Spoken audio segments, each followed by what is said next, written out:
Hey, Sam here, co-founder of Life's Secret Sauce, where we teach young, motivated professionals how to fast-track their careers using the skills they should have learned when they were in school, like communication, body language, and storytelling, rather than learning, say, the recorder? You know, hot cross buns, the grade 3 jam. Anyway, today I'm going to talk to you about storytelling.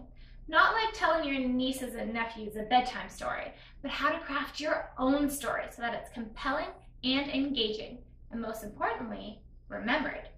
And this is simple, with 3 easy steps. Let's start with the basics. Obviously, stories start with the beginning, a middle, and an end, of course. Now that seems like general knowledge, and how many of you have been in a conversation and some topic came up and you thought, oh, that reminds me of a time when XYZ, and as soon as there's a lull in the conversation, you jump in to tell your story. Well, you could do that, but you better have a phenomenal story. Otherwise, you just hijack the conversation to toot your own horn. Now, the beginning of your story is crucial. Actually, it's more important than the story itself, because you have to set up your story before you tell it. That's the preamble. Think about a late night TV show, Jimmy Fallon or Jimmy Kimmel. Whenever they're interviewing someone and you see the light bulb go on that the guest is going to tell a story, what do? They preamble. They set it up. Oh man, Jimmy, you're never going to believe what happened. Craziness, straight craziness. Let me tell you what happened. All of these are the types of phrases you'll hear to set up a story. Kevin Hart is literally the king of the setup. Watch any of his interviews, and before he jumps into a story, you know that it's coming. So don't jump into the story before you get their attention first. So step 1 for any engaging story is to actually set it up. Step 2, commit to the story. How many times have you been in the middle of a story and you forgot why you were telling it in the first place? And you just kind of quickly finish the story, come to an end, and walk off with your tail between your legs.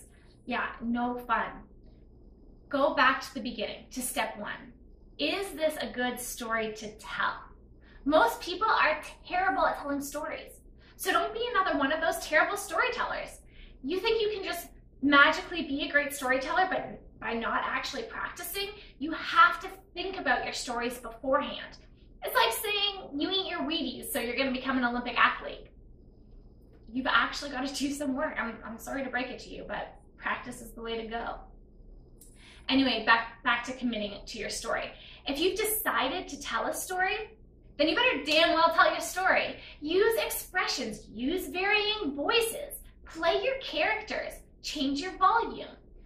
You can be telling the best story in the whole entire world with all these crazy things happening, but if you look like you're reading a book or you're just not into it, then who cares? Get into it and channel your inner superstar. It may be about missing the bus, but play your story off like it was a life or death situation. Missing that bus would have been the biggest thing that ever happened. I mean, it's okay to exaggerate a little bit. Fishermen have been doing it forever. No one wants to hear about that time that you caught a minnow, but they'll tell you about that time that you caught a 5-foot marlin in Key West. I mean, just expand the truth sometimes. It's fine. If you don't believe your story is interesting and you're not committed to it and passionate and excited, then just stop, because no one else will be interested either. Now, I'm not saying don't tell stories. In fact, I think the opposite. I think we should be telling more stories. We're wired to learn from stories. We want to learn those lessons, but we don't necessarily want to go through those situations ourselves, right? So we will live vicariously through other people's stories and through other people's situations. Make your story engaging. Make people want to listen to it. Stop being a news anchor and start performing. And last, number 3, test your stories. I mean, you've been to a stand-up comedy show where you've seen stand-up comedians. Do you actually think that this is the first time they're ever telling their jokes? You can see that those comedians have been testing those jokes for years. They test them in small clubs or in TV interviews all over the place.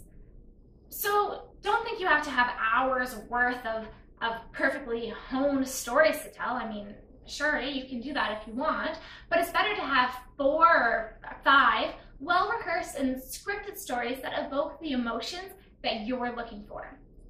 Think of the major emotions. You've got happy, surprised, afraid, disgusted, angry, and sad. So those are your 6 major ones. Come up with a story for each. Maybe you're someone that likes to make people laugh a little bit more than anything else, then why not come up with 2 happy stories? But make sure you test them out. Just don't start rambling along in the next conversation.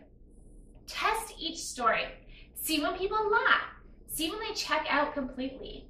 When do they nod along? When do they lean forward and get sucked in? Analyze each story afterward and change the length. Change the order of how you're saying things. Analyze the emotions. You want to make sure that you're getting an emotion out of each and every story that you practice telling. Focus on the good bits, the parts that people really like, that they're leaning into and feeling. And just cut out the bad parts. This is your time to practice and make those perfect stories. Stop grasping at straws. Prepare a few stories that you know are going to be a hit. And then you can have them. You have them ready. You can get the reactions that you want. And you can feel more confident every time you bring out one of these stories. You'll make more of a presence, and most importantly, you'll be remembered for telling an absolutely fantastic story. So that's all we have for today. And obviously there's a ton more about storytelling. So we'll make sure to tell you even more, but this is a great place to start.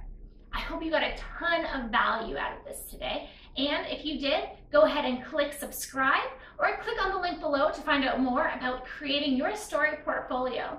And check out our blogs and get even more remarkable content to unlock your inner awesome and fast track your life.